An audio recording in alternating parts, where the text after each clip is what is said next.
À force de nourrir le passé, Becca ne pouvait plus se retenir. Un soir, elle demanda à son copain « Comment est Brianna vraiment ?»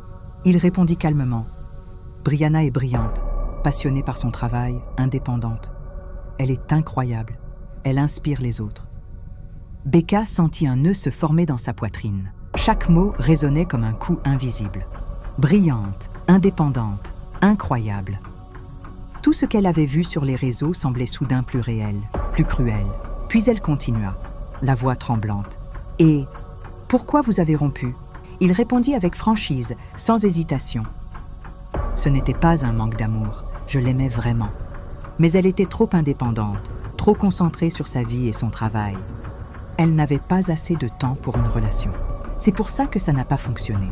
Puis il ajouta, doucement mais sincèrement, « Je l'ai tellement aimée. Et elle a marqué ma vie, mes projets, vraiment. » Becca sentit son cœur se serrer. Elle baissa les yeux, tentant de respirer normalement. Mais la jalousie brûlait dans sa poitrine.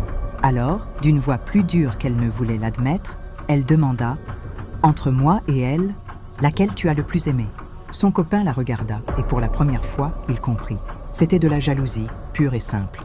Il soupira doucement, avec bienveillance, et répondit « Ce n'est pas une question de plus. Ce que j'ai eu avec Brianna a été important, comme ce que j'ai avec toi l'est maintenant.